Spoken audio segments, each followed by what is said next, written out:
ESK, Season 49. Bab 481, menakutkan. Pertempuran di medan perang Foundation Establishment telah berhenti. Yayasan pendirian penggarap Blood Crow Palace dan 4 sekte besar lainnya ketakutan dengan metode Su Zimo dan tidak berani untuk maju. Dentang, dentang. Su Zimo memberi isyarat dengan lembut dan 18 pedang terbang yang melesat di sekitar medan perang Foundation Establishment kembali padanya, melayang di atas kepalanya dan berdengung keras. Formasi pedang cahaya lilin, padatkan. Tepat setelah itu, 18 pedang terbang berkumpul bersama dengan ujungnya mengarah keluar secara serempak, membentuk piringan bundar berbentuk pedang raksasa. 18 sinar pedang Ki dilepaskan seperti matahari yang terik dan sangat menyilaukan. Membunuh. Menyangga segel dengan tangan kirinya, Su Zimo memegang pedangnya dengan tangan kanan dan mengepakkan sayap rohnya, menyerang ke depan dengan formasi pedang cahaya lilin di atasnya. Swoosh, swoosh, swoosh. Pedang terbang merobek udara satu demi satu, tajam dan padat seperti tetesan hujan. Seni roh meledak, menutupi langit saat mereka tiba. Su Zimo tenang dan tampak tenang. Dengan sayap rohnya digabungkan dengan Divine State Flating bersama dengan persepsi rohnya yang diperoleh dari budidaya klasik mistik dari 12 Raja Iblis dari alam liar, gerakannya tidak dapat diprediksi. Kadang-kadang, dia menjadi seringan bulu dan pada orang lain, dia akan secepat kilat, tidak ada yang bisa membacanya sama sekali. Bergeser dengan gesit di udara, tendon dan tulangnya mengerut dan mengembang, memungkinkan dia untuk mengejutkan semua orang dengan menghasilkan gerakan yang jauh dari biasa. Seperti anakonda, ular, kera, dan kuda, Su Zimo terus mendekatkan jarak antara dia dan inti emas. Kamu, petik 2. Golden Core tahap akhir memandang Su Zimo yang menyerbu ke arahnya dan matanya membelalak tak percaya. Apa itu manusia? Dia tidak bisa membayangkan bagaimana manusia bisa memutar tubuh mereka sejauh itu dan menghindari serangan yang begitu intens sambil bergegas tanpa cedera. Dia tidak lagi punya kesempatan untuk memikirkannya lagi. Swoosh. Su Zimo langsung mengangkat pedangnya. Arus balik melonjak. Setelah memasuki pendirian Yayasan Ekstrim, energi roh Su Zimo tumbuh jauh lebih kaya dan dia tidak bisa melepaskan kekuatan pedang berturut-turut. Inti emas itu terkejut dan mendapati dirinya mengalami kesulitan bernapas, seolah-olah gelombang bergegas ke arahnya. Guntur terdengar di dalam telinganya dan gelombang tiba hampir seketika. Pergilah. Pria ini adalah Golden Core tahap akhir dan menenangkan dirinya dengan cepat. Menggerakkan pedang terbangnya di atas kepalanya, dia mengedarkan inti emas dan energi rohnya menyembur keluar. Tidak peduli apa, kekuatan inti emas tahap akhir bukanlah sesuatu yang bisa ditangani oleh penggarap pendirian yayasan. Selama dia bisa menahan satu atau dua gerakan sampai serangan yang lain tiba, musuhnya secara alami akan terjebak. Su Zimo tersenyum tipis dengan sedikit ejekan di matanya. Baginya, cara inti emas mengubah taktik penuh dengan kekurangan. Pedang Su Zimo yang tampaknya tak terhentikan tiba-tiba berhenti dan hanya berjarak 1 inci dari pedang terbang pria itu. Berdebur. Mengayunkan pergelangan tangannya, sudut tebasannya berubah.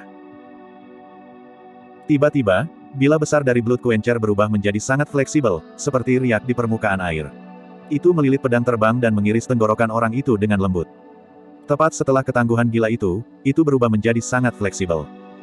Tidak ada kelesuan sama sekali dan prosesnya mulus seperti air. Mata orang itu redup dan luka muncul di tenggorokannya. Saat berikutnya, kepalanya terangkat ke udara saat darah menyembur keluar dengan cara yang menakutkan seperti air mancur. Pertempuran jarak dekat adalah yang paling berbahaya dan seseorang akan mati dengan satu langkah salah. Su Zimo telah melalui pertempuran yang tak terhitung jumlahnya dalam perjalanan kultivasinya dan dia sangat berpengalaman. Sementara kekuatan dari tahap akhir dan inti emas yang disempurnakan kuat dan bahkan dapat melukai atau mengancam hidupnya, bahkan fisik inti emas yang sempurna tidak dapat menandingi dirinya. Itu adalah keuntungan yang dia miliki yang bisa menggantikan kekuatan inferiornya. Selama dia menutup jarak di antara mereka, bahkan inti emas yang sempurna tidak bisa lepas dari kematian. Dai Yue pernah memberitahu Su Zimo bahwa pembudidaya iblis adalah yang terbaik dalam membunuh orang di atas level mereka.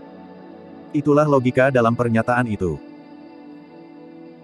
Setelah membunuh seseorang, Su Zimo tidak perlu berhenti sama sekali saat dia menggunakan formasi pedang cahaya lilin dan segel naga melingkar untuk menghantam beberapa pedang terbang dan seni roh yang datang dari inti emas tahap awal dan menengah. Pada saat yang sama, dia menghindari serangan tahap akhir dan menyempurnakan inti emas, melarikan diri untuk membunuh di sisi lain.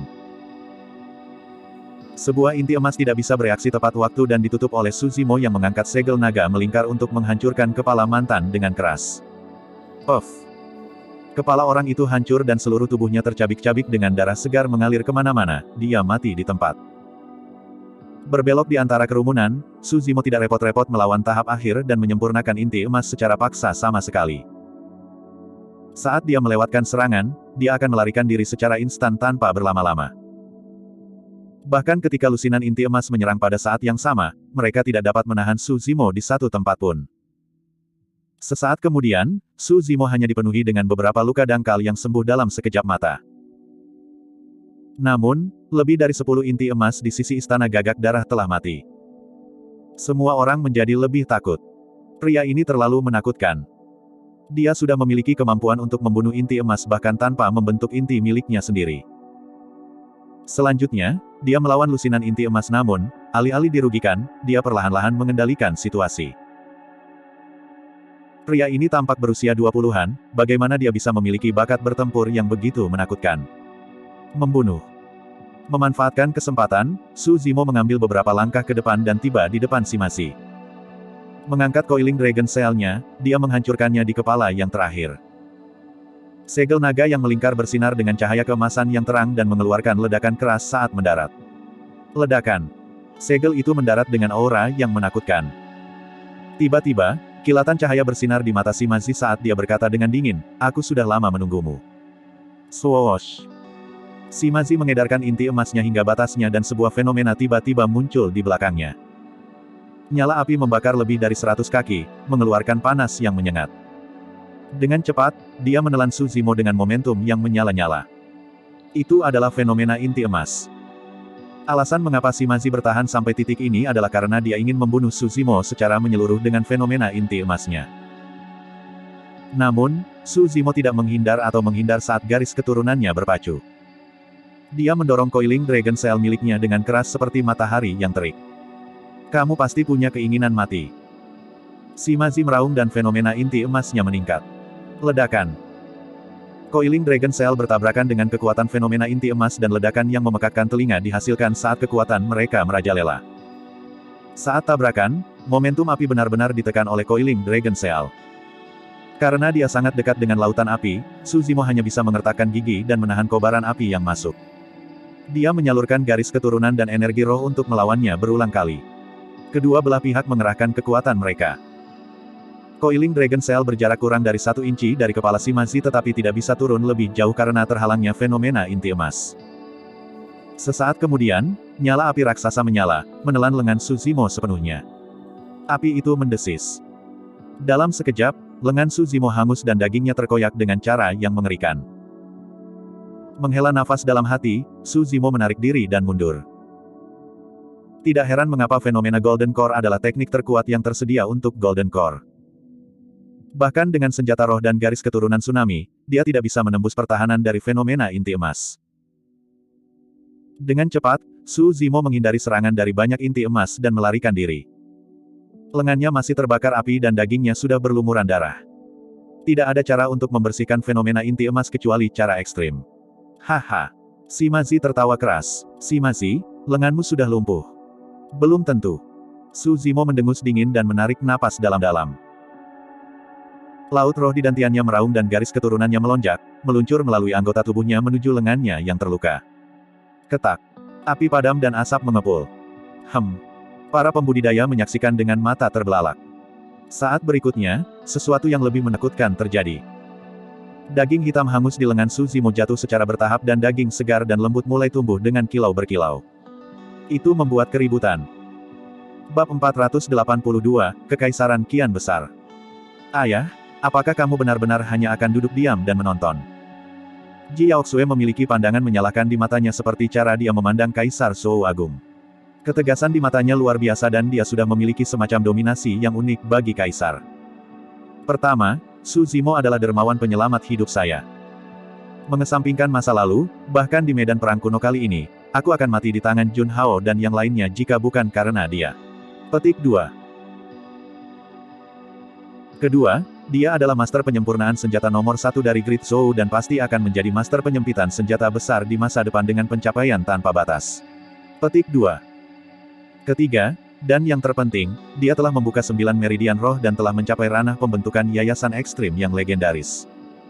Ini adalah orang kedua dalam sejarah yang melakukannya selain dari Kaisar Manusia. Apakah teladan seperti itu tidak layak untuk diperhatikan Zhou Agung? Petik 2. 3 kalimat Ji Yaoxue menyebabkan Kaisar diam sama sekali. Pada kenyataannya, poin ketiga tetaplah yang paling menggerakkan Kaisar.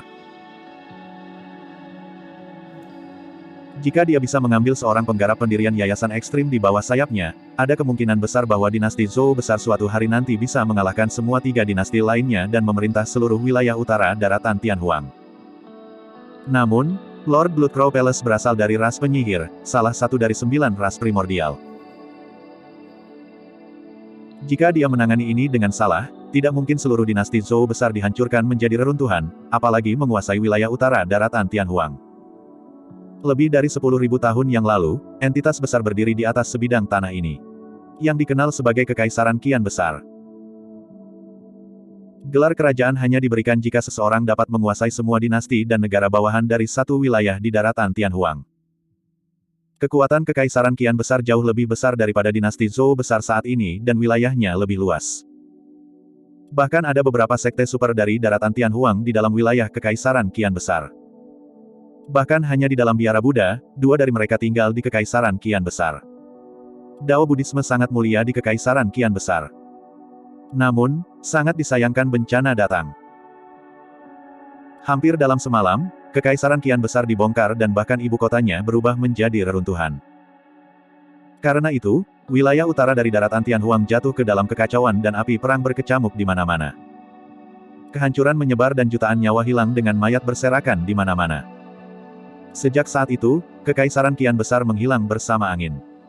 Tempat itu dalam kekacauan dan banyak yang bersaing untuk mendapatkan supremasi. 4 negara bawahan besar menaklukkan banyak tempat dan bangkit dengan cepat, berubah menjadi dinasti Zhou Besar, Sang Agung, Xia Agung, dan Besar Yu di wilayah utara daratan Tianhuang hari ini. Dengan kata lain, 4 dinasti didirikan di reruntuhan Kekaisaran Qian Besar. Nenek moyang dari bencana itu adalah salah satu dari 9 ras primordial. Patriark dari dinasti Zhou Agung telah hidup selama lebih dari 10.000 tahun dan secara pribadi menyaksikan kehancuran sebuah kerajaan besar. Karena itu, dia melihat 9 ras primordial dengan perasaan gentar. Sebagai ahli karakteristik Dharma dan Dao Lord, tidak sulit bagi Patriark untuk tampil dan menjatuhkan Lord Bloodcrow Palace yang berada di Void Reversion. Namun, jika dia mendatangkan kemurkaan dari keberadaan yang menakutkan seperti tokoh-tokoh perkasa atau patriark dari ras penyihir. Bahkan jika ada 10 dinasti Zhou besar, mereka semua harus dihancurkan. Pertempuran menjadi lebih intens dan hal-hal tidak terlihat bagus di sisi Ethereal Peak, juga sulit bagi Su Zimo untuk memegang benteng sendirian. Tidak peduli seberapa kuat dia tidak dapat mempengaruhi arah kemenangan untuk medan perang jiwa yang baru lahir dan karena itu, dia tidak dapat memutuskan nasib untuk puncak Ethereal. Ji Yaoxue sangat cemas. Ketika dia melihat ayahnya tetap diam, seolah-olah dia sedang mengenang sesuatu, dia tidak bisa tidak berkata, "Ayah, apa yang kamu ragu-ragu? Jika Anda tidak dapat membuat keputusan, bagaimana dengan mengirimkan pesan kepada Patriark Zhou Agung dan memintanya untuk membuat keputusan?" Petik 2. Kembali ke akal sehatnya, Kaisar menggelengkan kepalanya dan menjawab dengan tegas, "Patriark pasti tidak akan setuju dengan ini." Petik 2.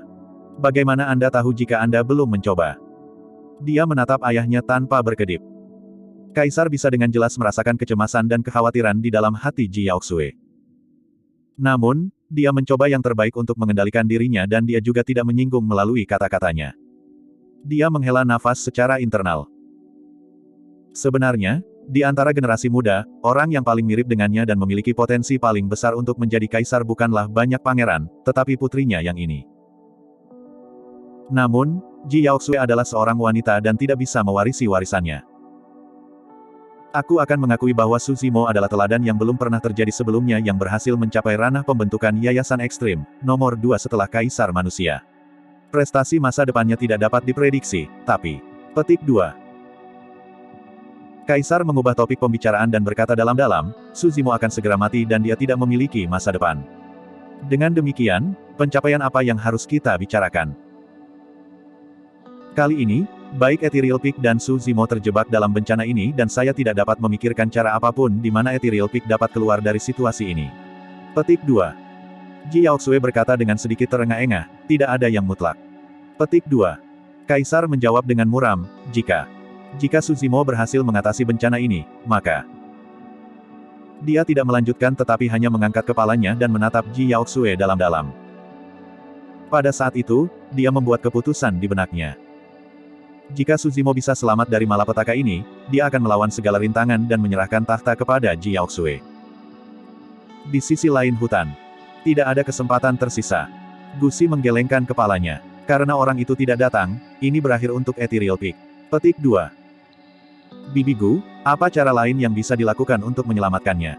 Penyihir Ji mengerutkan kening dalam-dalam. Aku berada di tahap akhir Naschen Sol dan bahkan jika aku turun tangan, yang paling bisa kulakukan adalah membantu menstabilkan medan perang Naschen Sol. Namun, binatang tua dari puncak ethereal di atas awan tidak bisa lagi bertahan. Gusi menjawab dengan menyesal, sangat disayangkan bahwa sebagai orang kedua dalam sejarah yang mencapai ranah pembentukan yayasan ekstrim, Su Zimo akan mati tanpa kesempatan untuk tumbuh lebih jauh. Petik 2. Mata penyihir Ji meredup. Gusi menghela nafas. Kesan yang ditinggalkan di dunia kultivasi oleh bencana 10.000 tahun yang lalu itu terlalu dalam. Tidak ada pembudidaya atau sekte yang mau membuat musuh sekuat ras penyihir hanya demi puncak ethereal. Petik 2. Di bawah Ethereal Peak, darah mengalir di sungai dan mayat ditumpuk seperti gunung. Di medan perang Golden Core, Su Zimo memanfaatkan fisiknya yang kuat dan teknik gerakan yang menakutkan untuk mempertahankan pertarungan secara terus-menerus, memastikan bahwa mereka tidak kalah. Namun, puncak ethereal sudah sepenuhnya dikalahkan di medan perang jiwa baru lahir. Ada lebih dari 100 jiwa yang baru lahir tetapi lebih dari setengahnya telah mati. Jiwa baru lahir yang tersisa terluka dan hanya bisa berjuang untuk mempertahankan sementara dikalahkan dengan mantap. Hanya masalah waktu sebelum Ethereal Peak dimusnahkan.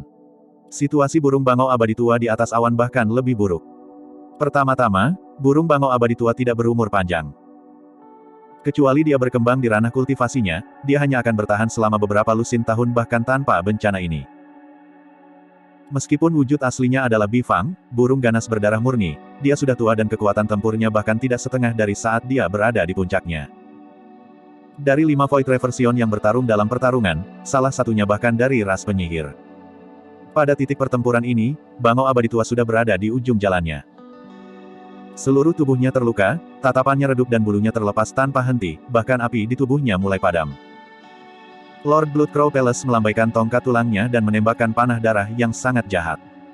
Puff. Bangau abadi tua tidak dapat mengelak tepat waktu dan lubang berlumuran darah tambahan sebesar lengan muncul di sayapnya. Suara mendesis dihasilkan dari lukanya dan memakan daging di dekatnya.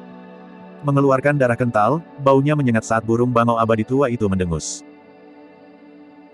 Segera setelah itu, serangan dari 4 Void Reversion yang tersisa mendarat di kren abadi yang lama. Uff, uff.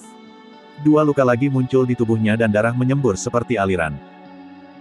Tubuh bangau tua yang abadi hampir meledak dan salah satu kakinya patah. Itu adalah pemandangan yang tragis saat dia bergoyang, akan jatuh.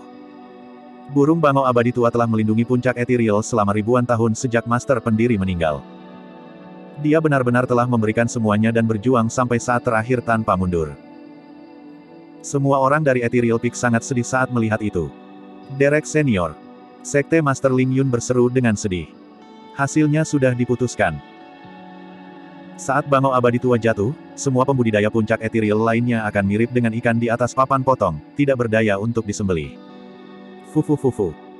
Lord Bloodcrow Palace mencibir, binatang tua, aku sudah memberitahumu. Hari ini, saya akan membantai Ethereal Peak dari atas ke bawah, tidak menyisakan siapapun yang hidup. Petik 2. Bab 483, Pria Berjubah Hitam. Tidak membiarkan seorang pun hidup. Tiba-tiba, suara lain terdengar dari atas awan. Itu dalam dan sedikit serak. Meski tidak keras, itu bergema di telinga semua orang. Siapa yang berani tampil di saat seperti itu? Semua pembudidaya melihat secara naluriah. Dari cakrawala, seorang pria berjubah hitam melangkah dengan tidak tergesa-gesa. Awalnya, itu hanya sosok yang kabur. Namun, dia tiba dalam sekejap mata. Semua orang di medan perang terkejut. Orang itu berjalan sangat lambat seolah-olah dia sedang berjalan-jalan santai. Namun, dengan tiba secara instan, dia menciptakan dampak visual yang kuat. Sekarang dia begitu dekat, semua orang akhirnya bisa melihat dengan jelas. Dia memiliki rambut hitam panjang sebahu yang jatuh bebas seperti air terjun. Wajahnya sangat tajam dan bersudut dan dia memiliki ekspresi dingin, memancarkan aura yang sama dinginnya.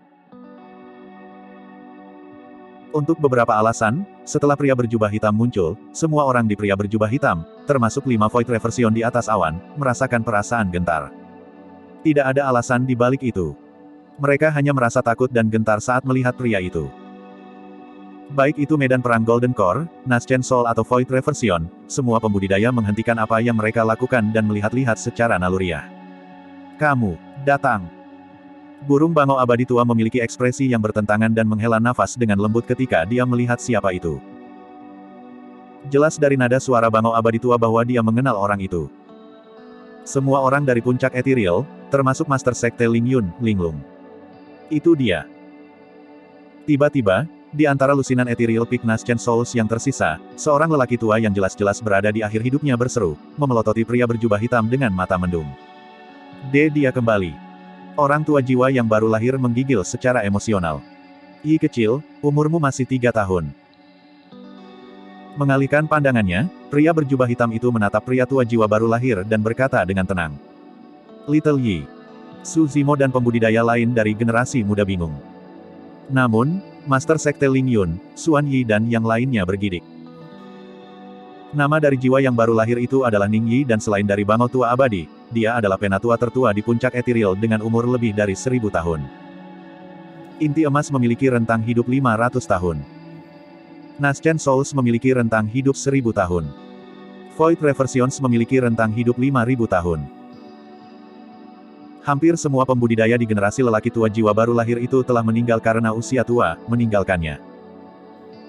Jika pria berjubah hitam sebelum mereka memanggil Grand Elder Ning Yi sebagai Little Yi, bukankah itu berarti dia bahkan lebih tua dari yang terakhir? Pria berjubah hitam itu seharusnya adalah seseorang yang berasal lebih dari 1000 tahun yang lalu dan itulah mengapa generasi dari Ling Yun dan seterusnya tidak mengenalinya. Jantung Ling Yun berdetak kencang ketika dia melihat reaksi dari bangau abadi tua dan Grand Elder Ning Yi, seolah dia mengingat sesuatu. Mungkinkah dia? Xuan Yi dan inti emas lainnya tersentak, bertukar pandang, mereka sudah menebaknya. Di luar Ethereal Peak. Ji Yaoxue memandang pendatang baru itu dengan ekspresi bingung dan berbalik untuk bertanya, ayah, siapa itu? Dia tampaknya memiliki semacam hubungan dengan Ethereal Peak dan agak tangguh. Petik 2. Saya tidak mengenalinya. Kaisar menggelengkan kepalanya. Tiba-tiba, jantungnya berdetak kencang saat dia memikirkan seseorang. Seseorang yang belum pernah dia lihat sebelumnya tetapi dia dengar dari legenda. Kaisar bergumam, mungkin dia satu-satunya yang tidak peduli dengan ras penyihir. Petik 2. Di sisi lain. Gusi dan penyihir Ji menghela nafas lega saat mereka melihat pria berjubah hitam itu muncul. Bertepuk tangan, penyihir Ji tertawa. Hehe, senior ini masih memilih untuk tampil. Gusi berkata, dengan dia, tidak ada yang perlu dikhawatirkan untuk medan perang Void Reversion. Jika aku melangkah untuk menstabilkan medan perang jiwa yang baru lahir, mereka pasti bisa melewati bencana ini. Petik 2. Aku tidak akan datang karena ayah mengawasi dari sisi lain, Nyonya Ji berkedip. Gusi mengangguk dan mengeluarkan topeng dari tas penyimpanannya. Memakai itu di wajahnya, dia berubah menjadi orang lain dan menuju ke medan perang. Jauh di dalam ibu kota Great Zhou, seorang lelaki tua merasakan sesuatu dan tiba-tiba membuka matanya. Cahaya terang bersinar dari gelabelannya dan orang kecil seukuran telapak tangannya terbang, bersinar dengan pancaran. Itu adalah roh esensinya. Fluktuasi energi misterius menyebar dari pria kecil yang bersinar itu. Kesadaran rohnya menyebar. Sesaat kemudian, lelaki kecil yang bersinar itu kembali ke gelabela lelaki tua itu dan menghilang.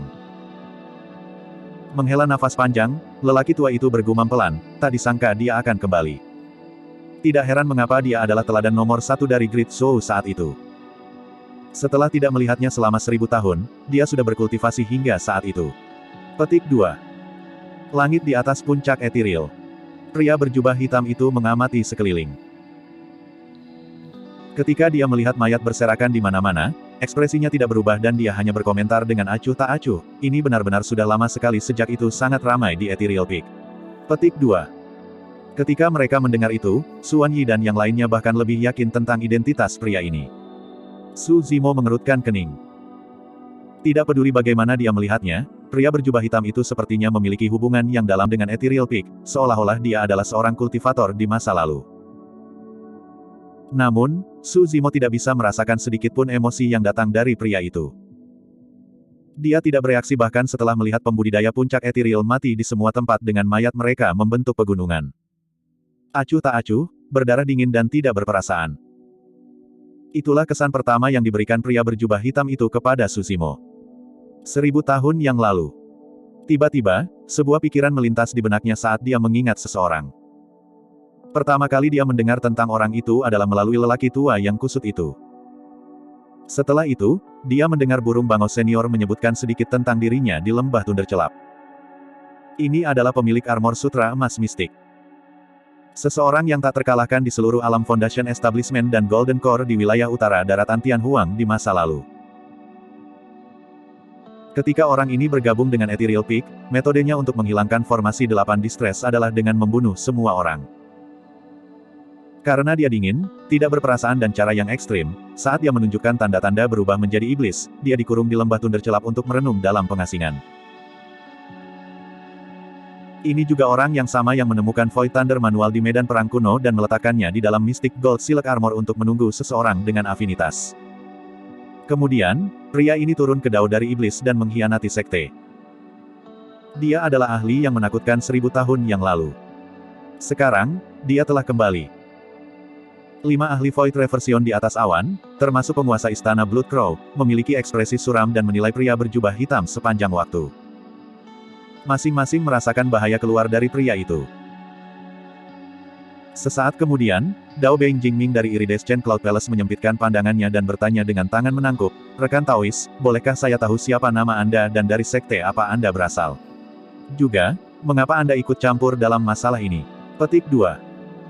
Pria berjubah hitam itu mengalihkan pandangannya ke Dao Beng Jingming sebelum berkata perlahan, "Apakah menurutmu seseorang seperti kamu layak mengetahui namaku?" Sebelum kata-katanya selesai, gelabela pria berjubah hitam itu bersinar terang dan sinar darah melesat ke depan. Aura menakutkan meledak. Lord Blood Crow Palace dan yang lainnya terkejut saat mereka bergegas mundur. Uff.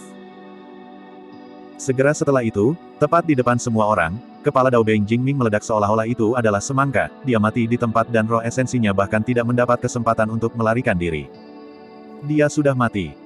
Seorang ahli Void Reversion mati begitu saja. Keheningan merayap di udara di atas dan di bawah puncak Ethereal. Ini adalah pria yang benar-benar biadab yang memutuskan untuk membunuh. Pria berjubah hitam itu tanpa emosi setelah membunuh Void Reversion saat dia berbalik ke arah 4 lainnya tanpa ekspresi dengan tatapan sedingin es.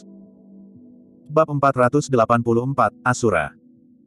Kematian Dao Beng Jingming membuat takut 4 Void Reversion lainnya dan rambut mereka berdiri tegak. Ekspresi Lord Blood Crow Palace berubah sangat mengerikan saat dia memelototi pria berjubah hitam itu. Tatapannya gelap dengan cahaya hijau redup.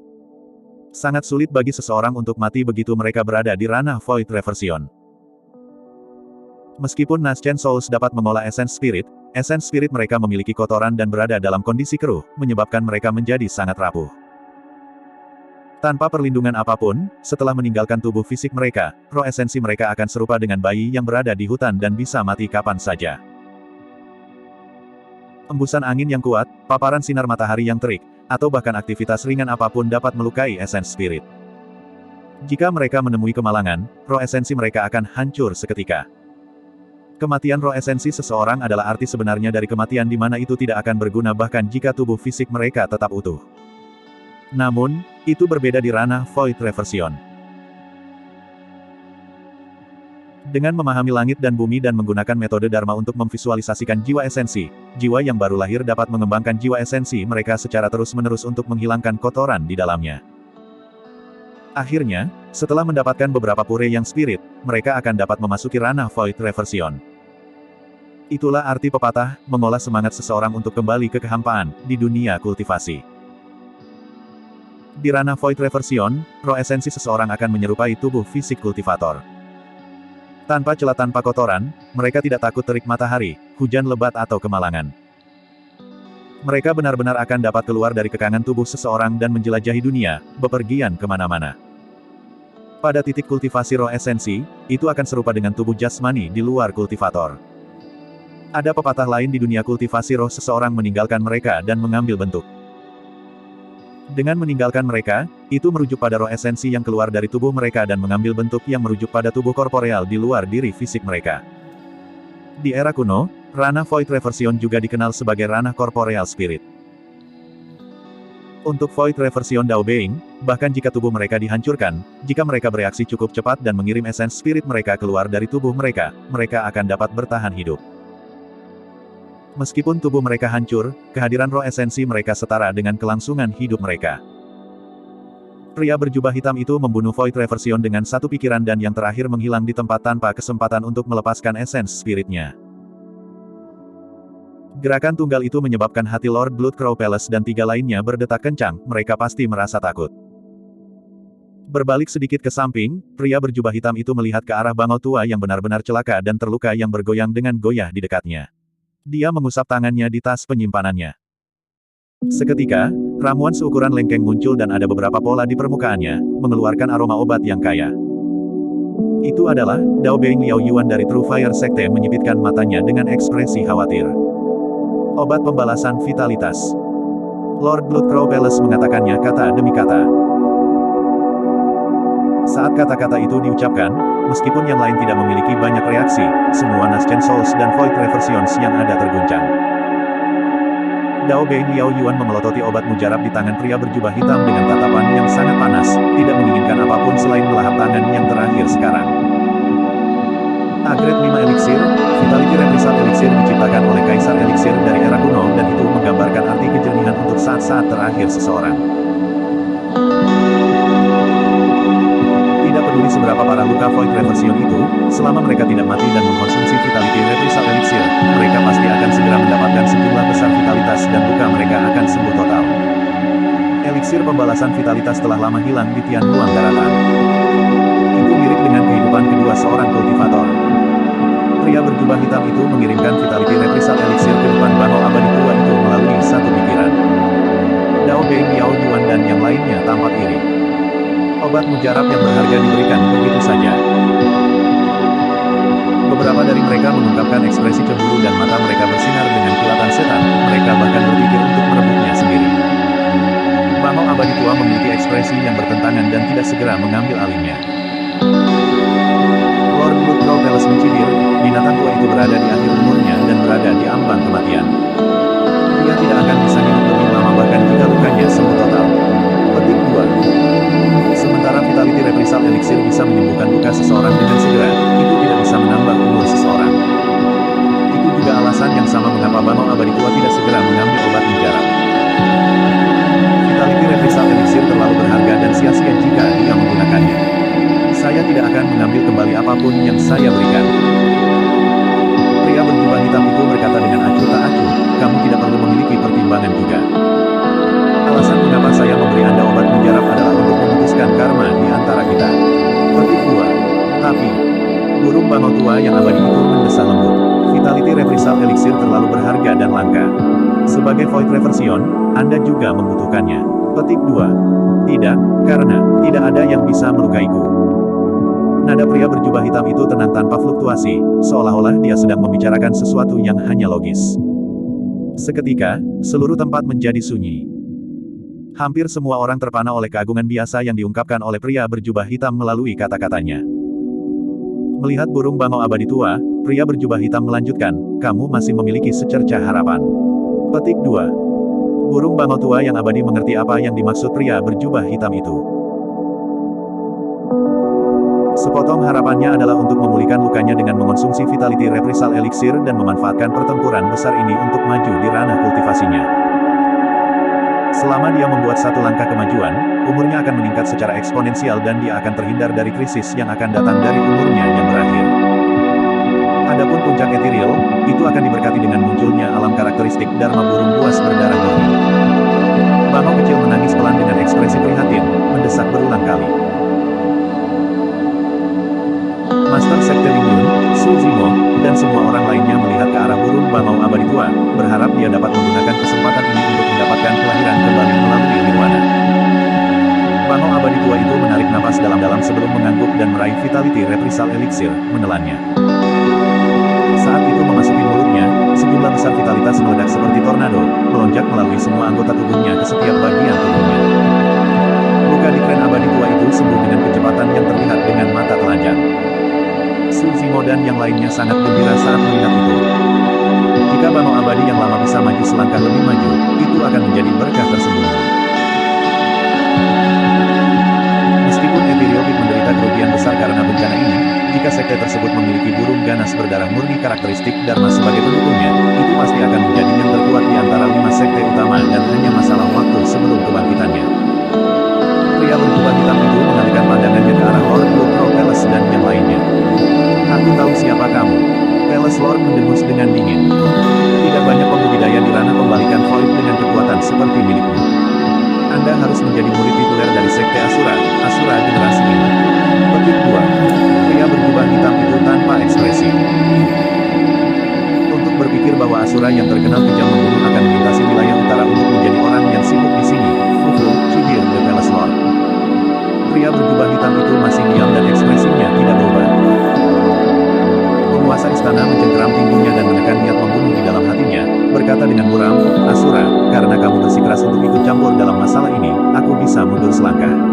Namun, orang itu harus pergi denganku. Petik 2. Dia menunjuk ke arah Su Zimo yang berada di bawah puncak Ethereal. Seketika, semua orang dari Ethereal Peak merasakan hati mereka tenggelam dalam keputusasaan. Sudah tidak terduga bahwa pria berjubah hitam itu mampu melindungi Ethereal Peak. Namun, dia tidak memiliki hubungan dengan Su Zimo, jadi bagaimana mungkin dia bisa menyinggung ras penyihir hanya demi pendiri yayasan. Pria berjubah hitam itu mengalihkan pandangannya ke arah Su Zimo. Untuk beberapa alasan yang tidak diketahui, Su Zimo merasakan perasaan misterius di dalam hatinya. Tatapan pria berjubah hitam itu seolah-olah sedang melihat penerusnya dari generasi muda dan sangat aneh. Setelah berhenti sejenak, pria berjubah hitam itu akhirnya berbicara dengan satu kata. Tidak. Semua orang kaget. Tidak ada yang menyangka bahwa dia akan memilih untuk menyinggung seseorang dari ras penyihir hanya untuk menggarap pendirian yayasan. Lebih jauh lagi, dia sangat tegas dalam penolakannya. Bab 485, membunuh tanpa diskriminasi. Asura, kamu harus tahu latar belakangku. Mari masing-masing mundur selangkah.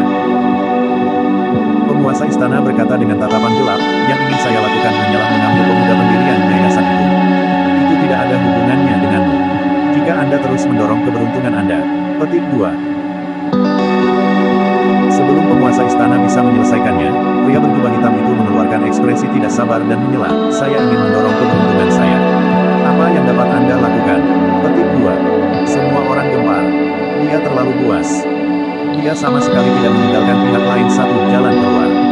Reputasinya benar-benar mendahulunya. Tidak heran mengapa dia tak terkalahkan di seluruh alam Foundation Establishment dan Golden Core di Tianhuang Mainland saat itu. Dia benar-benar terlalu buas, Suan Yi mengeluh. Orang tua kusut itu menghela nafas. Dia tidak takut bahkan ketika bangsawan Sulu Agung tidak berani ikut campur. Dia benar-benar luar biasa. Petik 2. Sayang sekali dia telah berubah menjadi iblis, jika tidak, Liu tidak melanjutkan tapi maksudnya jelas. Pada titik kultivasinya ini, Su Zimo tidak lagi tahan dan negatif terhadap sekte iblis. Istana Awan Iridescent, sekte pegunungan selatan, sekte api sejati, dan sekte Azure Frost dapat dianggap sebagai bagian dari sekte abadi juga.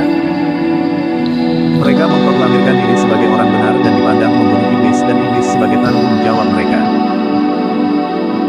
Tapi sekarang Ethereal Peak dalam masalah, sekte-sekte itu memilih untuk memanfaatkan peluang dan menendangnya saat turun dan keluar. Bagaimana tindakan mereka berbeda dari iblis? Pria berjubah hitam itu adalah seseorang dari sekte Asura, sekte iblis. Namun, setelah mengetahui bahwa Ethereal Peak dalam bahaya, dia bergegas ke sini dari ribuan mil jauhnya melintasi benua tengah dan wilayah utara. Siapa yang abadi sejati dan siapa iblis sejati?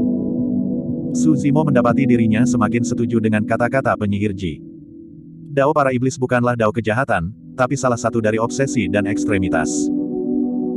Pada saat itu, orang tua yang acak-acakan bertanya, sekte telah memutuskan hubungan dengan orang itu sejak lama. Siapa yang memberitahunya? Petik 2. Tepat sekali. Xuan Yi berseru pelan, saya mendengar bahwa Sekte Asura terletak di benua tengah daratan Tianhuang dan kemungkinan besar jutaan mil jauhnya dari puncak etiril. Bahkan untuk membalikan Void dengan kecepatan penuh, mereka membutuhkan hampir 1 tahun untuk tiba. Bagaimana dia bisa sampai di sini tepat waktu? Petik 2. Hati Sekte Master Ling Yun dipenuhi dengan keraguan yang sama. Bukankah itu berarti seseorang telah berhasil menemukan pria berjubah hitam itu setahun yang lalu dan memberitahunya berita tentang kemungkinan bencana yang akan menimpa Ethereal Peak? Ling Yun yakin bahwa tidak ada orang di puncak Ethereal, termasuk burung bangau abadi tua, yang menghubungi pria berjubah hitam itu. Lalu siapa yang berhasil menyebarkan berita itu kepadanya? Su Zimo juga penasaran saat mendengar diskusi para master puncak. Pada saat itu, tatapan tertuju padanya untuk sesaat. Merasakannya, Su Zimo melihat ke udara. Di udara, seorang wanita dengan atasan kain kasam muncul tanpa sadar. Dia bukanlah pembudidaya puncak etiril dan memiliki penampilan yang sangat biasa. Namun, sosoknya menggerakkan dan melengkung, satu pandangan saja sudah cukup untuk merayu siapapun. Su Zimo belum pernah melihat wanita itu sebelumnya. Namun, untuk beberapa alasan, dia merasakan keakraban. Dia tenggelam dalam pikirannya.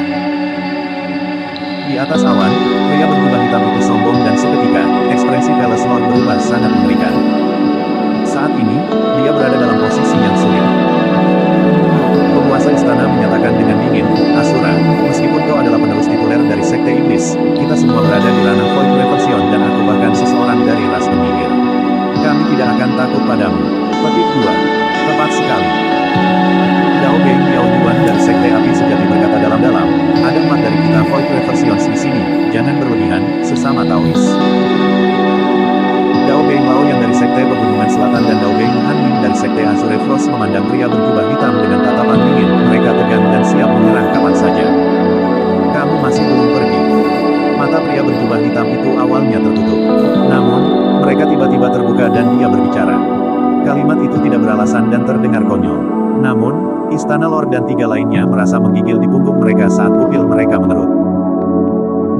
Mengangkat kepalanya, pria berjubah hitam itu memiliki tatapan acuh tak acuh. Baiklah, jangan pergi kalau begitu. Kalian semua bisa tinggal di sini. Petik 2. Sebelum dia menyelesaikan kalimatnya, gelabelanya bersinar dan dia mengirimkan gerakan membunuh lagi. Asura tidak membuka mata mereka tetapi jika mereka membuka mata, mereka membunuh. Seketika, dunia berubah. Pria berjubah hitam itu tidak melakukan apa-apa dan gelabelanya hanya bersinar dengan cahaya berwarna darah, tapi lautan darah langsung muncul di kehampaan, mengeluarkan bau yang memuakkan saat melonjak menuju Istana Lord dan semua orang. Metode tersebut telah melampaui pengetahuan Su Zimo dan inti emas lainnya. Ini adalah pertarungan antara roh essence. Cahaya hijau samar bersinar dari glabella Palace Lord dan tengkorak raksasa yang mengancam terbentuk di udara. Ia membuka mulutnya yang berlumuran darah dan menelan lautan darah dalam seteguk besar, dengan cara yang sama seekor paus menelan air seolah-olah ingin melahap seluruh laut. Pada waktu bersamaan, glabella Dao Beng Han Ming, Dao Beng Lao Yang dan Dao Beng Yao Yuan bersinar terang saat kesadaran roh mereka dilepaskan, memunculkan banyak fenomena. Swoosh! Bola api besar yang seperti matahari yang terik melonjak menuju laut darah. Ledakan. Sebuah gunung terwujud dan turun, berusaha menekan gelombang pasang laut darah. Berdebur. Salju memenuhi seluruh tempat dan membekukan segalanya. Lapisan es muncul di permukaan laut darah. Itu adalah serangan kesadaran roh. Ini adalah gerakan membunuh yang hanya dapat digunakan setelah memasuki ranah pembalikan Void.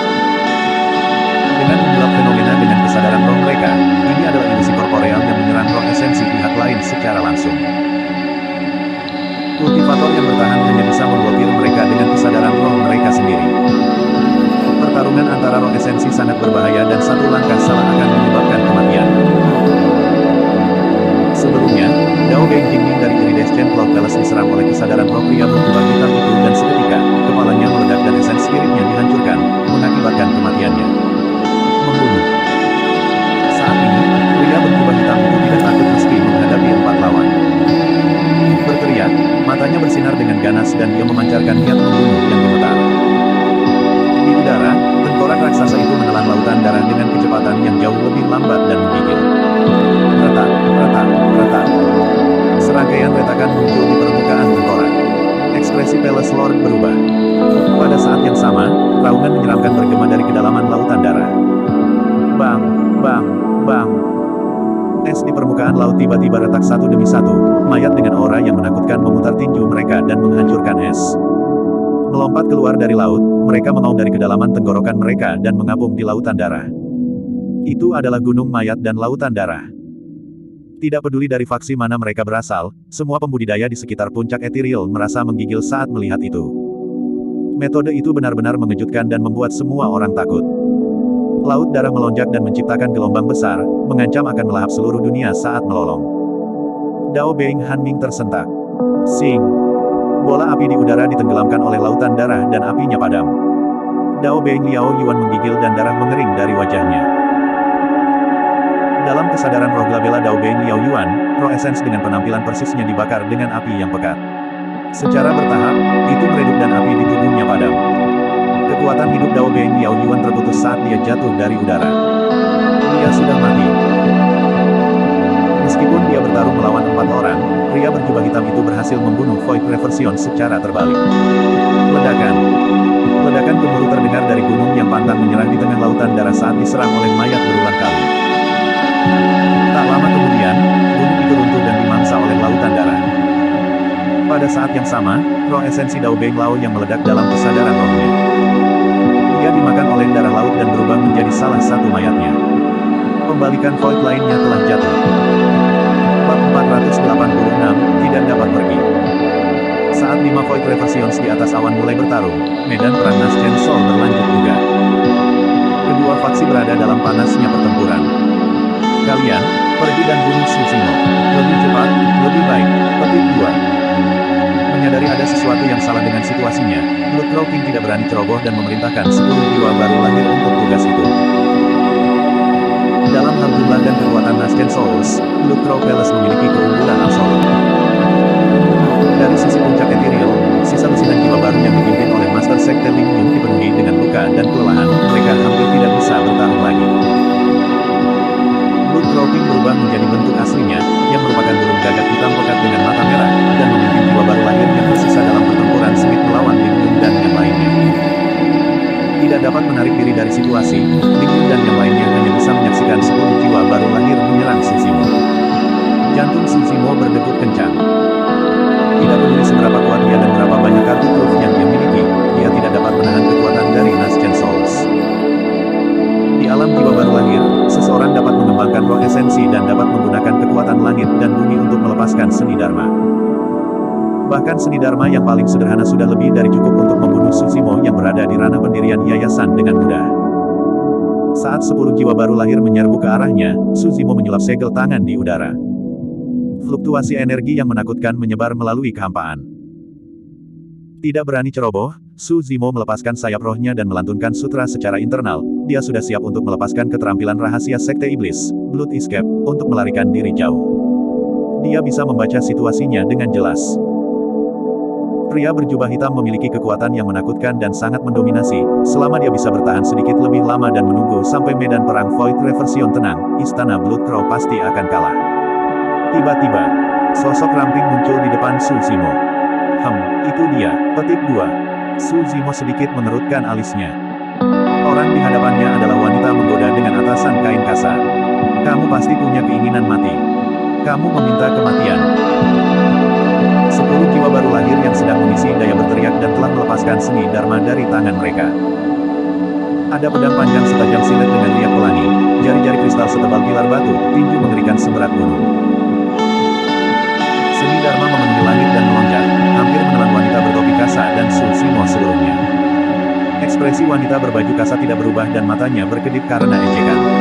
Tiba-tiba, dia tersenyum cemerlang dan kilatan yang memesona dan menggoda bersinar dari matanya. Meskipun wanita dengan atasan kain kasa memiliki penampilan biasa, senyumnya menyebabkan semua bintang dan bulan menjadi redup. Matanya berkilauan seperti permukaan air, menyebabkan jantung semua orang berdetak kencang. Dalam sekejap mata, semua seni Dharma lenyap. Semua pembudidaya dikejutkan oleh metode wanita bertopi kasa ketika mereka melihat itu. Adapun Suzimo, dia memiliki tebakan yang tidak jelas tentang identitas wanita bertopi kasa setelah beberapa saat kontemplasi. Hanya seorang kultivator dari sekte gadis murni sekte iblis yang bisa menyihir semua makhluk hidup dengan satu tindakan dan senyuman.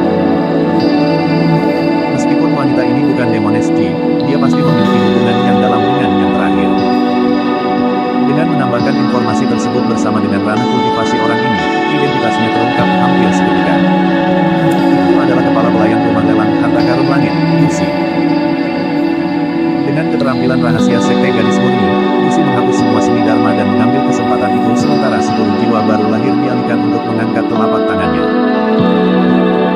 Seketika, 10 kilatan cahaya dingin ditembakkan ke glabella dari 10 Nascent Souls. Setelah jeda singkat, mata 10 jiwa baru lahir meredup dan mereka jatuh dari udara satu demi satu tanpa nyawa. Untuk Nascent Souls, mereka tidak akan mati meski hati mereka hancur. Kelemahan sebenarnya dari jiwa yang baru lahir adalah roh esensi mereka. Serangan balik Lucy tidak menunjukkan belas kasihan dan dia menghancurkan semua 10 roh esens mereka secara instan, menyebabkan mereka mati di tempat. Suzimo mengangguk dalam diam. Tidak heran mengapa dia termasuk sekte iblis. Semua pembudidaya keliling dari Blood Crow Palace dan Nascent Souls dari sekte kecil sama sekali tidak bisa menangani keterampilan rahasia sekte gadis murni. Kembali ke medan perang kuno, penyihir Ji ditahan oleh para paragon dari sekte Buddha dan abadi dan dia bahkan menderita kerugian melawan penerus biara berlian. Namun, jika dia menghadapi penggarap pendirian yayasan ini di sini, senyuman sederhana dan kedipan darinya bisa memikat mereka hingga kehilangan akal sehat. Blood Crow King dan yang lainnya sangat muram ketika mereka melihat 10 jiwa yang baru lahir mati. Saya tidak percaya bahwa kami tidak akan dapat membunuh seorang pemuda pendirian yayasan meskipun jumlah kami banyak. The Blood Crow King memiliki tatapan ganas saat dia mengertakkan gigi, bersiap untuk menyerang secara pribadi. Wanita berbaju kasa angkat bicara, suaranya memesona tapi nadanya acuh tak acuh. Semuanya, kamu tidak perlu membuang energimu denganku. Tak satu pun dari Anda akan melewati saya. Petik 2. Menjadi Changlang yang sempurna dan yang lainnya memiliki ekspresi marah. Jenis jasa dan kemampuan apa yang Suzimo, seorang penggarap pendirian yayasan, memiliki 2 ahli muncul berturut-turut untuk membelanya. Ledakan. Tiba-tiba, ledakan terdengar dari atas awan. Semua jiwa yang baru lahir berhenti tanpa sadar dan berbalik untuk melihat.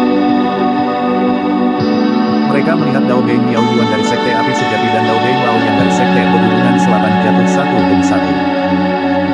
Tiba-tiba, gelombang pasang berubah di medan perang. Merasa ada sesuatu yang salah, beberapa orang membuat keputusan instan untuk mundur dengan kekacauan dan melarikan diri ke kejauhan. Meskipun penguasa istana dan Dao Bei Hanming mampu bertahan melawan dampak lautan darah pria berjubah hitam itu, mereka bergoyang dan ekspresi mereka pucat saat mereka menembus. Dao Bei Hanming benar-benar ditundukkan oleh metode pria berjubah hitam dan bersujud, menyatakan dengan suara gemetar, harap ditenangkan, sesama Taois. Saya tahu sekarang bahwa saya salah dan saya akan pergi sekarang, tidak pernah mengambil langkah lain ke Ethereal Peak selama sisa hidup saya. Petik 2. Ketika mereka mendengar itu, semua orang dari Ethereal Peak sangat emosional dan hampir ingin mengaum ke langit saat frustrasi yang terpendam dilepaskan dari hati mereka. Perasaan Void Reversion yang dipaksa untuk mengakui kesalahannya sambil bersumpah untuk tidak pernah menginjakkan kaki ke Ethereal Peak lagi selama sisa hidupnya sangat menyenangkan. Saat itu, suara pria berjubah hitam terdengar di atas awan sekali lagi. Sudah terlambat bagimu untuk pergi sekarang. Itu sangat sunyi di atas dan di bawah Ethereal Peak. Semua orang tercengang oleh aura pria berjubah hitam itu. Mengakui kesalahannya. Bersumpah. Tak satu pun dari itu yang penting sekarang. Bahkan jika dia ingin pergi sekarang, dia tidak bisa. Dao Bei Hanming tampak ketakutan sekaligus gemetar. Apa yang kamu maksud dengan T itu? Saya sudah meminta maaf. Petik 2. Dia gagap sekarang. Tidak ada gunanya berbicara sekarang. Mati. Pria berjubah hitam itu menunjuk ke glabellanya. Seketika, itu bersinar terang dan membentuk pusaran laut darah. Menjangkau, pria berjubah hitam itu benar-benar menarik pedang dari pusaran laut darah. Awalnya sangat kecil tetapi pada saat itu keluar sepenuhnya, itu telah berkembang dengan niat membunuh yang deras. Ada serangkaian pola darah di bilahnya. Pria berjubah hitam itu menjentikkan pergelangan tangannya dan pedangnya bergetar. Seketika, semua pola darah naik, seolah-olah itu adalah urat pada bilangnya, dan bau darah memenuhi udara. Dia menggunakan pedang. Su Zimo membeku sesaat ketika dia melihat pria berjubah hitam itu menarik pedang dan sebuah pikiran melintas di benaknya. Sebelum dia bisa memikirkannya dengan benar, perhatiannya ditarik oleh metode mengerikan dari pria berjubah hitam itu. Pria berjubah hitam itu maju selangkah dan menebas secara terbalik. Itu tiba seketika dan menelan Dao Being Hanming, menyegel jalan pelariannya. Jangan berlebihan. Dao Being Hanming menjerit dan menepuk labelannya, menarik pedang terbangnya yang berkilauan. Pada saat yang sama, dia menarik perisai dari tas penyimpanannya dan menyuntikkan kekuatan Dharma ke dalamnya, menyebabkannya mengembang dan melayang di atas kepalanya. Bab 487, Sisa Ras Penyihir. Dentang. Pedang itu memotong pedang terbang menjadi dua saat mereka bentrok. Dao Being Hanming mendengus dan mengeluarkan seteguk darah. Pedang terbang itu adalah senjata Dharma kekuatan kehidupannya dan terhubung dengan roh esensinya. Dengan senjata Dharma kekuatan kehidupannya luntur, roh esensi Dao Being Hanming menerima dampak yang sangat besar dan terluka parah. Teknik pedang pria berjubah hitam itu masih tajam dan momentumnya tidak berhenti, menebas perisai di udara dan mengeluarkan suara jeritan logam yang memekakkan telinga. Ledakan. Perisai itu meledak berkeping-keping. Kekuatan mengerikan melonjak ke tubuh Dao Being Hanming dan organ, garis darah dan tulangnya hancur berkeping-keping karena ketajaman bilangnya. Uff, uff, uff. Serangkaian kabut darah dimuntahkan dari Dao Being Hanming. Hanya satu tebasan yang diperlukan untuk memutuskan vitalitas Dao Being Hanming sepenuhnya. Seorang pria kecil bercahaya bergegas keluar dari atas kepala Dao Being Hanming dengan panik. Roh esensinya keluar dan melarikan diri ke kejauhan. Namun, sayang sekali mereka berdua sangat dekat.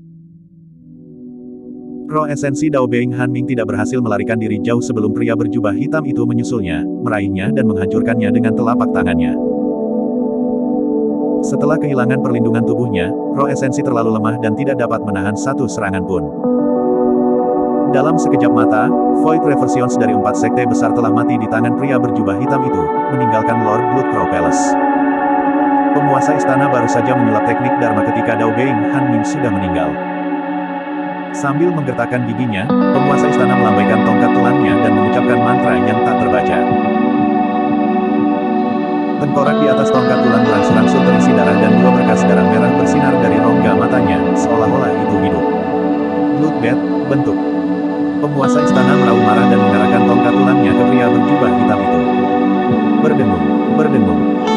Tengkorak itu membuka mulutnya dan kelelawar berwarna darah terbang satu demi satu terus-menerus. Seperti segerombolan belalang, mereka menyerang pria berjubah hitam itu. Ini adalah keterampilan rahasia ras penyihir. Semua itu adalah kelelawar penghisap darah dan jika seorang pembudidaya terjebak dalam pengepungan mereka, darah mereka akan tersedot kering dalam 1 detik. Berani-beraninya cahaya kunang-kunang mencoba bersaing melawan sinar bulan untuk kemuliaan. Pria berjubah hitam itu mencibir. Dia tidak mundur atau menghindari gerombolan kelelawar yang menggulang dan sebaliknya, mengambil langkah maju dan menebas lagi. Cuaca berubah. Tebasan tunggal itu tampak seperti melepaskan neraka tanpa akhir. Langit dan bumi runtuh. Badai api tak berujung turun dari langit dan tanah terkoyak, menyebabkan lava merah menyembur, tanah yang luas dipenuhi dengan bekas luka yang buruk dan mayat berserakan di mana-mana.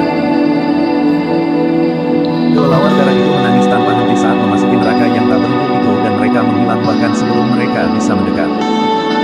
Ekspresi panik melintas di mata tuan istana. Swoosh.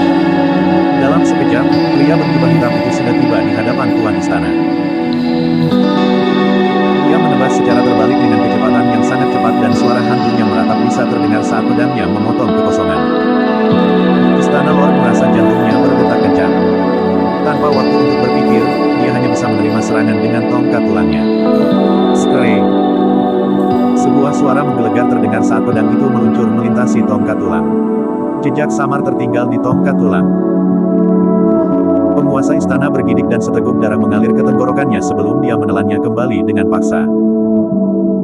Meskipun ras penyihir adalah salah satu dari 9 ras primordial, mereka tidak memiliki fisik yang kuat dan juga tidak berspesialisasi dalam pertempuran jarak dekat. Istana Lord sudah terluka parah karena tebasan itu. Dengan setiap nafas yang dia ambil, dia bisa merasakan bau basah dari darah dan merasakan sakit di paru-parunya. Itu bukti bahwa organnya sudah terluka. Jika pertempuran berlanjut, kemungkinan besar akan mengakibatkan luka yang tidak bisa disembuhkan untuknya. Penguasa istana meledak mundur dan melambaikan tongkat tulangnya, memasang lapisan penghalang hijau di hadapannya. Seolah tidak menyadari mereka, pria berjubah hitam itu menyerang mereka dengan mudah. Retak, retak, retak. Penghalang hijau samar-samar hancur berulang kali dan tidak bisa menghentikan pria berjubah hitam itu sama sekali. Tatapan pria berjubah hitam itu sedingin es dan niat membunuhnya terasa dingin saat dia bergerak seperti hantu. Merasakan niat membunuh pria berjubah hitam itu, Palace Lord akhirnya gugup dan berteriak dengan mata terbelalak, "Asura, aku seseorang dari ras penyihir. Jika Anda berani mengambil hidup saya, Anda akan membawa kehancuran bagi Sekte Asura." Petik 2. Su Zimo diam-diam kaget saat mendengar itu. Nada penguasa istana sangat keras dan tegas, seolah-olah dia benar-benar bersungguh-sungguh. Mungkinkah benar-benar ada sekte super yang dihancurkan oleh 9 ras primordial di daratan Tianhuang? Apa menurutmu sisa ras penyihir seperti dirimu sudah cukup untuk mengancamku? Pria berjubah hitam itu melangkah maju dengan tatapan dingin dan menebas istana Lord sekali lagi. Gentang. Meskipun istana Lord berhasil mempertahankannya, dia tidak bisa menahannya lagi dan mengeluarkan seteguk darah yang sangat besar. Organnya telah bergeser posisi dan hampir robek. Kata-kata, sisa dari ras penyihir, membuat keributan di kerumunan. Di dunia kultivasi, binatang buas yang memiliki garis keturunan tidak murni disebut binatang sisa. Dengan kata lain, penguasa istana tidak sepenuhnya dianggap sebagai ras penyihir dan hanya bisa dianggap sebagai makhluk setengah.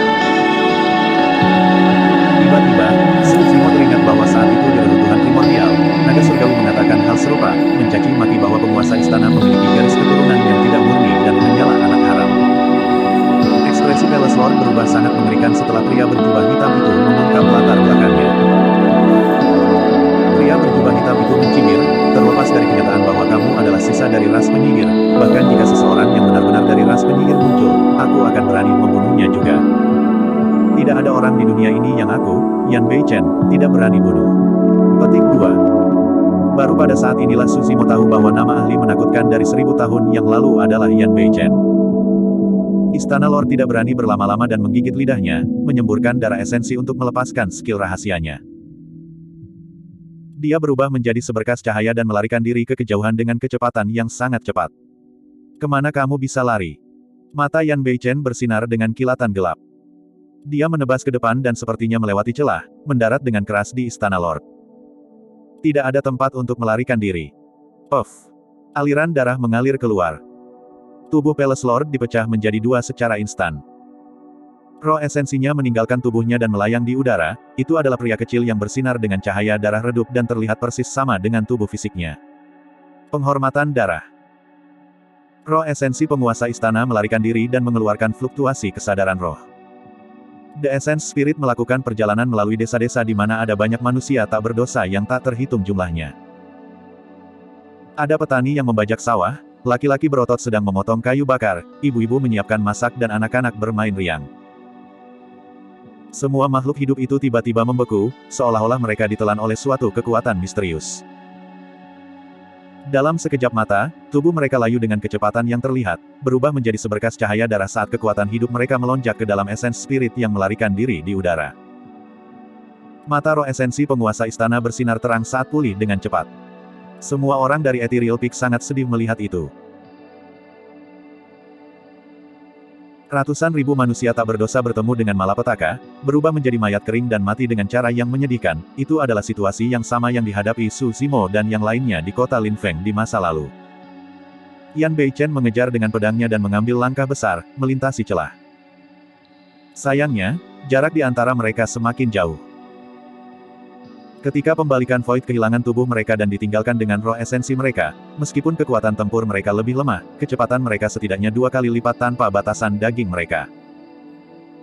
Selanjutnya, penguasa istana merilis teknik penghormatan darah jahat dan mengisi kembali sejumlah besar energi, memungkinkan dia untuk melarikan diri dari pengejaran Yan Beichen tidak lama kemudian. Asura, suatu hari nanti, aku pasti akan membuatmu membayar untuk menghancurkan tubuh fisikku hari ini. Hahaha. Cahaya darah menghilang ke cakrawala, hanya menyisakan tawa yang menyeramkan. Bab 488, Anda yakin berani? Lord Bloodcrow Palace melarikan diri lebih dari 1000 meter. Para pembudidaya yang tersisa tercengang. Ini seharusnya menjadi malapetaka bagi puncak ethereal, namun, pasang surut segera berubah setelah munculnya seorang pembudidaya. Keuntungan dari Bloodcrow Palace dan 4 sekte utama lainnya telah menghilang seluruhnya. Tatapan Suzimo menyala terang seperti obor dan dia melewati kerumunan.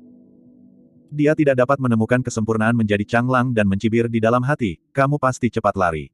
Petik 2. Banyak pembudidaya berteriak dan melarikan diri kemana-mana. Bloodcrow King menatap ke atas awan pada sosok menakutkan yang berdiri di udara. Dia memiliki pandangan berbisa yang bertahan sesaat sebelum dia berbalik untuk melarikan diri. Tiba-tiba, Yan Beichen berbalik dan tatapannya sangat tajam, mendarat di Bloodcrow King seketika. Kamu masih berani menyembunyikan niat membunuh ke arahku. Seketika, Bloodcrow King merasa menggigil di tulang punggungnya dan anggota tubuhnya menjadi dingin, darah di dalam tubuhnya sepertinya telah berhenti mengalir. Kamu benar-benar berani. Teriakan besar bergema melalui awan, bergema melalui telinga banyak pembudidaya dengan cara yang memekakkan telinga. Segera setelahnya, sinar pedang raksasa turun dari langit dan menyapu kehampaan, seolah ingin membelah dunia. Ledakan. Tanah berguncang dan pegunungan bergetar. Sinar pedang meledak ke kerumunan yang melarikan diri dan kabut darah dimuntahkan kemana-mana. Bloodcrow King baru saja berubah menjadi dirinya yang sebenarnya dan hendak terbang ke langit ketika dia ditebas oleh tebasan Yan Beichen tanpa mayat yang tersisa. Jurang berwarna darah panjang tertinggal di kaki puncak ethereal saat niat membunuh yang deras melonjak ke langit. Mereka dipenuhi oleh mayat yang tak terhitung jumlahnya dan tampak menakutkan, seperti bekas luka darah di tanah yang dilarang dimasuki semua orang. Lebih dari 10 jiwa yang baru lahir mati setidaknya karena tebasan itu. Bahkan ada lebih banyak inti emas dan penggarap pendirian yayasan yang berada di samping jurang darah dan mati, tidak dapat menahan ki pembunuhan yang dikirim dari pedang. Akhirnya, bencana Ethereal Peak datang dan berakhir setelah tebasan Yan Beichen. Para pembudidaya puncak ethereal yang selamat merasakan kelegaan setelah bencana besar. Namun, segera setelah itu, saat mereka melihat mayat yang berserakan di kaki gunung, mereka merasakan kesedihan yang tragis. Semua itu adalah teman sekte mereka. Mereka tumbuh bersama di puncak ethereal, membudidayakan dan membunuh kejahatan sambil melindungi masa selama banyak, lusinan, dan bahkan ratusan tahun. Tapi sekarang, banyak dari mereka yang mati karena pertempuran besar dan mereka tidak pernah bisa mendengar kabar dari mereka lagi. Ini adalah dunia kultivasi yang sangat kejam. Untuk pertama kalinya, Suzimo merasa bahwa dunia kultivasi jauh lebih buas dan memiliki lebih banyak pertumpahan darah daripada pegunungan Changlang. Setelah mengkonsumsi Vitality Reprisal Elixir, sebagian besar luka lama dari kren abadi telah pulih dan mendapatkan kehidupan baru. Namun, ekspresi kelelahan masih bisa dilihat dari mata burung bangau tua yang abadi. Pertempuran ini telah menghabiskan sebagian besar esensi dan vitalitas hidupnya. Jika dia tidak bisa melangkah lebih jauh, dia harus meninggal di sini. Mempertahankan bentuk burung ganasnya, bangau tua abadi berdiri di puncak-puncak ethereal dengan satu kaki dan menutup matanya untuk bertani. Sebuah kekuatan bergemuruh di dalam tubuhnya, bersiap untuk dimuntahkan. Kulit tua mulai terlepas dari tubuhnya dan bulu hijaunya dibakar. Namun, tepat di depan semua orang, kulit baru muncul kembali di samping bulu-bulu hijau yang bersinar dengan kilau berkilau. Api yang awalnya padam dari tubuhnya muncul sekali lagi. Meskipun apinya kecil, mereka memancarkan suhu yang sangat panas dan terus membesar, kekosongan di sekitar api sudah mulai berubah karena panas. Kondisi bangau tua yang abadi berangsur-angsur membaik. Bangau kecil itu menangis pelan dan melompat kegirangan. Sekte Master Ling Yun menelan obat mujarab dan mulai mengatur situasi, menyeret tubuhnya yang terluka sambil memfokuskan jiwanya. Pertama, dia memerintahkan para pembudidaya di medan perang untuk kembali ke sekte dan merawat luka mereka. Selanjutnya, dia meminta Ki Refinement Warriors yang tidak mengambil bagian dalam pertempuran untuk tampil dan membersihkan medan perang. Meskipun dia terluka parah setelah mengalami bencana seperti itu, Ling Yun tidak panik dan menunjukkan kepemimpinan yang kuat dalam mengendalikan situasi. Sekte mulai bergerak secara tertib setelah instruksinya dipompa keluar. Rekan Taois, harap tunggu. Pada saat itu, ketika Ling Yun melihat wanita berbaju kasa berbalik untuk pergi, dia segera memanggilnya dan membungkuk dalam-dalam, berkata dengan tulus, "Terima kasih atas bantuanmu, sesama Taois." Harap tinggal beberapa hari di Ethereal Peak sehingga kami dapat menjamu Anda dengan baik. Petik 2. Tidak perlu. Petik 2. Wanita dengan atasan kain kasa itu melepaskannya dengan ekspresi acuh tak acuh. Merasakan ketegasan dalam sikap wanita atasan kasa, Ling Yun tidak memaksakan sesuatu dan menangkupkan tinjunya. Bolehkah saya tahu siapa nama Anda dan dari sekte apa Anda berasal? Saya tidak dapat pergi sekarang karena sekte kami baru saja mengalami bencana besar. Namun, saya pasti akan mengunjungi sekte Anda secara pribadi di masa depan untuk mengucapkan terima kasih. Petik 2. Tidak perlu berterima kasih juga.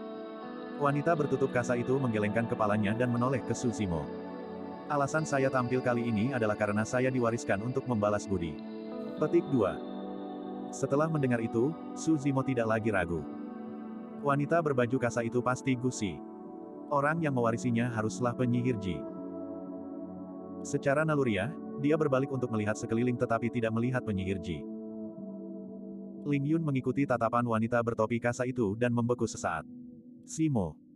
Para tetua dari puncak Ethereal mengungkapkan ekspresi aneh ketika mereka mendengarnya juga. Jiwa yang baru lahir sekuat itu muncul hanya untuk membalas budi untuk penggarap pendirian yayasan. Wanita berbaju kasa melanjutkan, jika Anda ingin mengungkapkan rasa terima kasih Anda, lakukanlah padanya. Petik 2. Dengan itu, wanita bertopi kasa tidak berlama-lama dan terbang pergi. Ling Yun dan yang lainnya memandang Su Zimo dengan kekaguman tanpa akhir di mata mereka, seolah-olah mereka baru saja menemukan harta paling berharga di dunia ini. Bahkan tanpa ucapan wanita bertopi kasa, Su Zimo telah melakukan banyak pahala dalam pertempuran ini. Selanjutnya, dia berada di Extreme Foundation Establishment 1. Ini adalah orang kedua setelah Kaisar Manusia dalam sejarah yang mencapai itu. Jika dia sudah mampu membunuh inti emas dan memiliki potensi yang menakutkan dan kekuatan tempur di ranah yayasan pendirian, pencapaian masa depannya pasti tidak akan kalah dengan orang di atas awan itu. Tentu saja, Asura dari Sekte Iblis masih menjadi kunci bagi mereka untuk membalikkan keadaan dan mengamankan kemenangan. Sebelum ini, semua orang di puncak Ethereal memendam kebencian yang sangat besar terhadap orang-orang dari Sekte Iblis. Sebagai orang-orang dari Sekte Abadi dan Jalan Kebenaran, mereka memandang pemusnahan iblis dan iblis sebagai tugas pribadi dan pasti tidak ingin dikaitkan dengan siapapun dari Sekte Iblis. Tapi sekarang, setelah kejadian ini, semua orang memiliki perasaan yang rumit terhadap Sekte Iblis, atau setidaknya, terhadap Yan Beichen. Tidak peduli apakah dia mengkhianati sekte atau dia adalah iblis jahat. Apa yang tidak dapat disangkal adalah bahwa Ethereal Peak berhutang padanya sebuah hutang yang menyelamatkan nyawa. Ling Yun ingin maju dan mengucapkan terima kasih. Namun, ketika Yan Beichen tetap berada ribuan kaki di atas awan, Ling Yun tidak bisa mencapai ketinggian itu karena ranah budidayanya. Tangan Yan Beichen ada di belakang punggungnya dan dia memiliki ekspresi dingin, mengeluarkan aura yang melarang orang mendekatinya. Seorang penatua agung menggelengkan kepalanya dan berkata, lupakan. Bahkan jika Anda maju, mengingat sifat dingin dan penyendiri orang itu, dia tidak akan memperhatikan Anda. Petik 2. Tepat sekali. Bagaimanapun, kita semua dianggap generasi yang lebih muda dibandingkan dengan dia. Derek Senior mungkin satu-satunya orang di sekte yang memenuhi syarat untuk berbicara dengannya, tambah Grand Elder lainnya. Ling Yun mengangguk. Saat itu, Yan Beichen yang awalnya berada di atas awan tiba-tiba turun. Seketika, dia tiba sebelum orang lain dan memandang Su Zimo, berkata dengan acuh tak acuh, Su Zimo, ikuti aku. Petik 2. Dengan mengatakan itu, dia berbalik dan menuju ke arah lembah petir di puncak Ethereal. Semua orang dari Ethereal Peak terkejut. Para tetua agung yang berbicara sebelumnya hampir menggigit lidah mereka saat mata mereka melebar. Apakah mereka berdua mengenal satu sama lain? Bab 489, Tes Sabre. Semua orang dari Ethereal Peak bertukar pandang tanpa berkata-kata. Ketika mereka mengingat betapa tegasnya Yan Beichen dalam menolak permintaan Lord Bloodcrow Palace untuk membawa Su Zimo pergi, pikiran mereka mulai terguncang. Sikap Asura Sekte Iblis terhadap Su Zimo agak aneh. Sepertinya dia tidak hanya menghargai fakta bahwa Su Zimo berada di pendirian Yayasan Ekstrim. Apakah dia berpikir untuk membawa Su Zimo bersamanya ke Sekte Asura? Seorang Grand Elder mengerutkan kening karena khawatir. Bagaimanapun, potensi Su Zimo terlalu besar dan ada kemungkinan Ethereal Peak akan naik dalam kemuliaan jika dia tetap di sekte. Jangan terlalu memikirkannya. Bahkan jika itu yang dia inginkan, tidak ada yang bisa kita lakukan dan tidak ada orang yang bisa menghentikannya juga. Petik 2. Tepat sekali. Petik 2. Di kehampaan tidak jauh. Semua orang dari keluarga kerajaan Great Zhou menyaksikan dengan ekspresi terkejut, membutuhkan waktu lama untuk pulih. Ethereal Peak menderita kerugian besar dalam pertarungan itu. Namun, para pembudidaya yang tersisa, baik itu di Foundation Establishment, Golden Core atau Nascent Soul Realm, telah melalui baptisan darah dan hidup dan mati dan pasti akan tumbuh menjadi pendukung terkuat dari puncak Ethereal di masa depan. Bencana ini hanya akan menyebabkan Ethereal Peak menjadi lebih kuat. Tanpa kecelakaan apapun, Bangau tua yang abadi juga akan maju selangkah lebih maju untuk menjadi burung buas karakteristik Dharma. Seseorang hampir dapat memprediksi bahwa reputasi Ethereal Peak akan tumbuh setelah pertempuran ini dan banyak pembudidaya di wilayah Great Zhou akan pergi karena nama besar mereka. Ethereal Peak akan naik dengan cepat. Adapun 4 sekte besar lainnya, mereka harus pergi dengan roh yang kalah. Terlepas dari kenyataan bahwa pembalikan Void mereka sudah mati, mereka memiliki jiwa baru lahir, inti emas, dan penggarap pendirian yayasan yang tak terhitung jumlahnya yang terluka parah atau mati juga, itu adalah kerugian besar bagi sekte mereka. Baik itu pembudidaya mereka dari generasi yang lebih muda atau ahli top mereka, 4 sekte utama tidak akan dapat menantang puncak Ethereal lagi. Fakta bahwa mereka tidak dimusnahkan meskipun situasinya adalah bukti betapa banyak takdir bersinar pada mereka. Paling tidak, selama 1000 tahun ke depan, posisi puncak Ethereal kemungkinan besar tidak akan tergoyahkan. Petik 2. Kaisar Zhou Agung meratap. Setelah kembali ke ibu kota, dia siap untuk mengirim pembudidaya ke puncak Ethereal dengan hadiah besar banyak obat mujarab. Ayo kembali. Sambil melambai, Kaisar memimpin kerumunan mundur. Su Zimo mengikuti Yan Beichen ke lembah Thundercelap. Melambaikan lengannya, Yan Beichen memasang penghalang yang mengisolasi suara gemuruh guntur di luar. Setelah itu, dia berbalik untuk melihat Su Zimo diam-diam dengan tatapan tajam. Kaulah yang memperoleh keterampilan rahasia di dalam armor sutra emas mistik. Tiba-tiba, Yan Beichen bertanya. Su Zimo mengangguk. Terima kasih, senior. Petik 2. Yan Beichen mengerutkan bibirnya. The Void Thunder Manual adalah skill rahasia yang dikatakan sebagai kompilasi dari Thunder Emperor dari pekerjaan hidupnya sebelum kenaikannya saat itu. Sayangnya, saya hanya berhasil mendapatkan 1 halaman darinya di medan perang kuno. Petik 2. Kaisar Guntur. Tidak heran mengapa Ki Iblis dalam garis keturunan Su Zimo dapat dibersihkan hanya melalui mantra 1 halaman. Itu karena Void Thunder Manual memiliki asal yang kuat. Sesaat kemudian, Yan Beichen bertanya, kamu adalah orang yang memperoleh warisan Kaisar Sabre di medan perang kuno. Saya dulu. Su Zimo mengakuinya. Panduan penenangan laut telah hilang selama bertahun-tahun dan itu normal bahwa para pembudidaya dinasti Zhou besar tidak dapat mengenalinya. Namun, Sekte Asura adalah salah satu sekte super dari Tianhuang Daratan dan Yan Beichen yang sebelumnya adalah seorang ahli di alam Void Reversion. Wajar jika teknik pedang Su Zimo dikenali oleh yang terakhir. Tiba-tiba, jantung Su Zimo berdegup kencang dan dia mengingat pikiran yang tidak dia selesaikan sebelumnya. 1000 tahun yang lalu, Laut Roh Gunung Sabar, Sekte Asura, teladan yang menggunakan pedang. Semua petunjuk yang ada di hadapannya menunjukkan kejadian di masa lalu dengan jelas. Senior, kamu adalah teladan Sekte Asura yang memperoleh warisan Kaisar Sabre dari medan perang kuno 1000 tahun yang lalu, manual pasang surut. Su Zimo berseru. Yan Beichen mengangguk. Tiba-tiba, Su Zimo tercerahkan. Tidak heran mengapa Yan Beichen menatapnya sebelumnya dengan ekspresi aneh seolah-olah dia sedang melihat penerus generasi muda. Bukan hanya karena dia adalah murid dari Ethereal Peak dan telah memperoleh Void Thunder Manual. Itu karena satu demi satu, mereka memperoleh warisan Kaisar Sabre juga. Ayo, serang. Biarkan saya melihat berapa banyak warisan Kaisar Sabre yang berhasil Anda pahami. Petik 2. Yan Beichen mengangkat telapak tangannya dengan ringan dan kiroh tak berujung berkumpul di telapak tangannya. Dalam sekejap mata, itu terkondensasi menjadi pedang yang menyeramkan. Tidak lagi berbicara, Yan Beichen menyerang segera setelah itu. Reaksi Su Zimo sangat cepat dan dia mengeluarkan Blood Quencher miliknya. Menyerang ke atas, dia merilis arus balik si Calming Manual segera. Dentang. Kedua pedang itu bertabrakan dan mengeluarkan suara yang tajam, menyebabkan percikan api terbang kemana-mana. Kekuatan serangan itu tidak berat. Su Zimo dapat dengan jelas merasakan bahwa Yan Beichen telah menekan kekuatannya berkali-kali untuk menguji pedangnya. Serangan Yan Beichen sudah mencapai tingkat kekuatan. Setelah serangan itu, Yan Beichen tanpa ekspresi dan menjentikkan pergelangan tangannya, serangan berikutnya telah tiba secara diam-diam. Teknik pedangnya kabur dan tidak dapat diprediksi, namun, aura pembunuhnya seketika dan gemetar. Tidak baik. Hati Su Zimo hampir meledak. Melawan niat membunuh itu, Su Zimo benar-benar berpikir bahwa Yan Beichen akan membunuhnya. Secara naluriah, dia melepaskan sayap rohnya dan hendak mundur ke belakang. Namun, saat sayap rohnya dipanggil, mereka menghilang dan berubah menjadi titik cahaya yang tersebar di kehampaan. Tak perlu dipikirkan lagi, itu pasti dilakukan oleh Yan Beichen. Su Zimo menekuk lututnya dan menyalurkan garis keturunannya, ingin menghindar ke belakang. Segera setelah itu, dengan ngeri, dia menyadari bahwa tampaknya ada 3 dinding yang didirikan di kiri, kanan dan belakangnya, dia tidak bisa bergerak dan hanya bisa berdiri tanpa bergerak di tempat.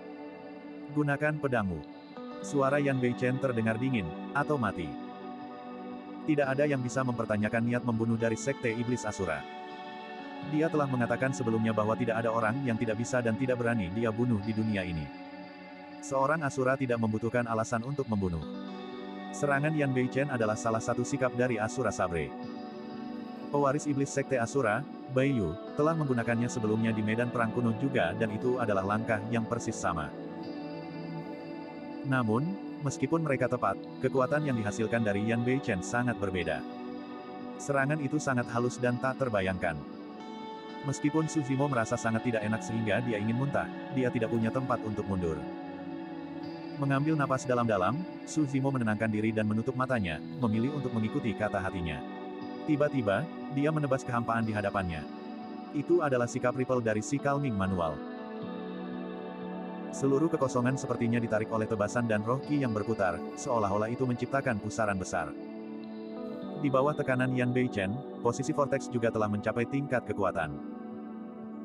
Meskipun pedang itu hanya menebas di tempat kosong, itu memiliki kekuatan daya tarik sentrifugal yang langsung menembus keadaan niat Asura Saber Yan Beichen. Pedang yang awalnya tak terbayangkan sekarang muncul. Dentang. Kedua pedang itu bertabrakan sekali lagi dan menelusuri kembali pada satu kontak. Sedikit kekaguman bisa dilihat berkedip-kedip di mata Yan Beichen. Lanjutkan. Suaranya tetap dingin seperti biasanya tanpa ada emosi. The Sea Calming Manual adalah teknik pedang yang dipahami oleh Sabre Emperor di tepi laut. Baik itu dalam hal ketangguhan atau fleksibilitas, itu agung dan sombong, tidak seperti Asura Sabre. Asura Sabre adalah teknik yang dibuat murni untuk membunuh dan setiap gerakan itu jahat dan mematikan. Dua teknik yang berbeda, satu benar dan satu jahat, adalah keterampilan rahasia tertinggi dalam Dao Pedang. Yan Beichen terus menyerang secara berurutan dan sudut serangannya rumit, mereka menarik diri, mengangkat atau disembunyikan. Setiap serangan diisi dengan imajinasi tanpa batas yang membuat seseorang tidak bisa berkata-kata. Melawan teknik pedang seperti itu, Su Zimo hanya bisa menangani mereka menggunakan sikap ripple dari Sea Calming Manual, melawan kelembutan dengan kelembutan. Sikap ripple Su Zimo berubah menjadi semakin dewasa melawan tekanan besar itu dan kekuatan pedang yang mirip dengan riak di permukaan air mulai muncul secara bertahap. Bab 490, Panduan Pasang Surut. Sesaat kemudian, Yan Beichen mencabut pedangnya dan berdiri tegak. Su Zimo menghela nafas lega dan dia hampir tidak bisa menahan kegembiraan di matanya. Terlepas dari sikap terakhir dari Sea Calming Manual yang masih tidak dapat dia hasilkan, dia berhasil memahami tingkat kekuatan dari 4 sikap lainnya sepenuhnya.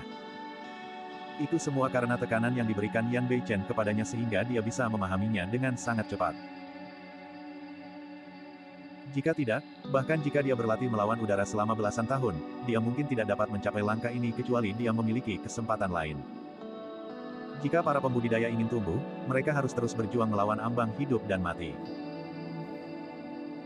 Tentu saja, yang benar-benar membawa kegembiraan bagi Su Zimo bukan hanya karena dia berhasil memahami alam kekuatan. Lebih dari itu, dengan dalih bahwa mereka berdua pada tingkat kekuatan yang sama, dia tidak lebih lemah dari teladan nomor 1 wilayah utara daratan Tianhuang ini di masa lalu dalam hal teknik pedangnya.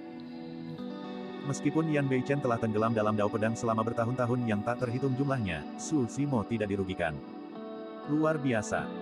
Su Zimo bermandikan keringat dan menjadi segar kembali. Ekspresi Yan Beichen dingin dan tatapannya tenang, seolah dia bisa membaca pikiran Su Zimo. Apakah kamu pikir kamu luar biasa karena kamu mampu bertahan dari seranganku? Yan Beichen bertanya dengan acuh tak acuh. Su Zimo tetap diam. Selama pertukaran pukulan mereka sebelumnya, meskipun Yan Beichen menekannya sepanjang waktu, Su Zimo tidak mengungkapkan celah apapun dan faktanya, dia berhasil mempertahankan semua serangan berbagai mantan. Namun, Su Zimo merasa malu untuk mengakui hal seperti itu setelah Yan Beichen membaca pikirannya. Namun, ucapan Yan Beichen berikutnya menyebabkan hati Su Zimo tenggelam saat rasa dingin memenuhi tubuhnya. Lihatlah tubuhmu. Mata Yan Beichen berkilauan dengan sedikit jijik. Mengerutkan alisnya sedikit, Su Zimo menundukkan kepalanya dan dia membeku, pupilnya mengerut dengan keras. Sebelum dia menyadarinya, serangkaian luka telah dilakukan pada jubah hijau di depan dadanya. Mereka terjalin dekat dengan hatinya dan membentuk karakter raksasa untuk kata, kematian. Ini. Su Zimo merasakan anggota tubuhnya menjadi dingin. Ini berarti jika ini adalah pertarungan hidup dan mati yang sebenarnya, dia akan mati lebih dari 6 kali dalam pertukaran singkat itu sebelumnya. Hal yang paling menakutkan adalah dia tidak menyadarinya sama sekali sampai sekarang. Semakin Su Zimo memikirkannya, semakin dia khawatir. Kebanggaan dan kegembiraan yang dia tunjukkan sebelumnya telah lenyap seluruhnya. Jika tidak ada batasan dan dia bisa mengandalkan teknik gerakannya dari Mystic Classic of 12 Demon King of the Great Wilderness, kecepatan dan fisiknya yang menakutkan, Su Zimo mungkin tidak akan kalah. Namun, setidaknya, dia benar-benar dikalahkan dalam hal teknik pedang. Yan Beichen menyapu tas penyimpanannya dan 2 manual kuno lagi muncul di tangannya. Dia menyerahkannya kepada Su Zimo. Memfokuskan pandangannya, Su Zimo mau tidak mau berseru. Panduan pasang surut. Kaisar Saber meninggalkan 2 warisan di medan perang kuno, salah satunya adalah si Calming manual yang diperoleh Su Zimo. Yang lainnya adalah tidal manual yang diambil oleh Yan Beichen 1000 tahun yang lalu. Yan Beichen berkata, the tidal manual bukanlah teknik pedang, tapi keterampilan rahasia dengan 9 level di dalamnya. Itu dibuat oleh Sabre Emperor di masa lalu ketika dia berada di tepi pantai, mengamati pasang surut air pasang. Dia menggabungkan itu sebagai keterampilan bersama dengan dao pedang dan itu memiliki ketidakjelasan alam semesta. Petik 2. The Tidal Manual dan si Calming Manual saling melengkapi dan melengkapi. Setelah mengembangkan manual pasang surut, Anda akan dapat memanfaatkan kekuatan pasang surut. Di level 1, setiap kali Anda melakukan serangan, akan ada lapisan kekuatan tambahan dan itulah Tidal Might. Petik 2. Su Zimo sepertinya memiliki pengertian. Yan Beichen melanjutkan, pada level 1 dari Tidal Manual, Anda akan mengalami peningkatan kekuatan sebesar 10%. Di level 2, 20%. Jangan meremehkan persentase karena dalam pertarungan sebenarnya, perbedaannya akan signifikan. Petik 2. Su Zimo diam-diam kaget. Jika dia berhasil berkultivasi ke level 9 dari Tidal Might, itu akan setara dengan tambahan 90% dan itu akan setara dengan 2 kali kekuatannya, itu sudah cukup baginya untuk membanjiri orang lain dari ranah kultivasi yang sama. Tentu saja, penggunaan terpenting dari Tidal Might adalah untuk menutupi kekurangan dari si Calming Manual. Petik 2. Yan Beichen menjelaskan, Anda sudah sangat mahir dalam 4 posisi pertama. Namun, masih ada kelambanan dalam transisi Anda antara kelembutan dan ketangguhan saat mengubah sikap. Petik 2. Sementara para kultivator biasa hampir buta terhadap celah ini, Anda akan berada dalam bahaya kematian jika bertemu dengan orang-orang yang benar-benar mengesankan. Tiba-tiba, Su Zimo tercerahkan. Memang, dia telah mengalami sedikit kelesuan saat dia berlatih teknik pedangnya sebelumnya. Namun, ketika dia bertempur di medan perang kuno melawan paragon dari Sekte Abadi, Buddha dan Iblis, tidak ada yang memperhatikan celah itu. Karena itu, Su Zimo tidak terlalu memperhatikannya. Petik 2. Dia tidak menyangka bahwa bukaannya akan sangat fatal ketika diekspos oleh ahli sejati. Su Zimo sangat berterima kasih. Dia tidak mengira bahwa Yan Beichen akan memberikan panduan pasang surut kepadanya dengan mudah tanpa ragu-ragu. Senior, saya akan mendemonstrasikan si Calming Manual sekali dan menjelaskan kepada Anda detailnya. Proses berpikir Su Zimo sederhana, dia ingin memberikan panduan penenangan laut kepada Yan Beichen serta bentuk pertukaran. Tidak perlu. Petik 2. Yan Beichen mengabaikannya dengan acuh tak acuh. Saya sudah mulai memahami dao saya sendiri. Di mata saya, si Calming Manual bukanlah masalah besar. Petik 2. Ada sedikit arogansi dalam nada suara Yan Beichen. Dia sangat yakin bahwa dia pasti akan menjadi seorang kaisar di masa depan dengan pencapaian di atas Kaisar Sabre. Su Zimo tidak melanjutkan lebih jauh dan mengambil manual pasang surut. Ketika dia melihat manual kuno kedua, dia tidak bisa menahan cemberut. Asura Sabre. Keterampilan rahasia lainnya adalah keterampilan rahasia Sekte Asura, Asura Saber. Ini. Su Zimo bingung. Dengan melakukan ini, apakah itu berarti Yan Beichen ingin dia bergabung dengan Sekte Asura? Su Zimo ragu-ragu sejenak sebelum mengembalikan Asura Sabre. Saya belum pernah berpikir untuk meninggalkan Ethereal Peak sebelumnya. Senior, tolong ambil kembali pedang Asura. Petik 2. Yan Beichen memelototinya tapi tidak menariknya kembali. Bahkan jika Anda tidak bergabung dengan Sekte Asura, Anda dapat menggunakan manual pedang ini untuk berkultivasi. Petik 2. Apakah ini pantas? Su Zimo mengerutkan kening. Biasanya, seseorang akan dihukum berat dan bahkan mungkin dibunuh jika mereka memberikan keterampilan rahasia sekte. Kamu memberitahuku bahwa meskipun aku berani menyampaikannya kepadamu, kamu tidak berani mempelajarinya. Yan Beichen mencibir. Su Zimo diam. Di medan perang kuno, dia benar-benar menciptakan sedikit masalah dan tidak ada yang tidak berani dia pelajari. Selain itu, Su Zimo tidak pernah mengembangkan teknik sekte iblis sebelumnya.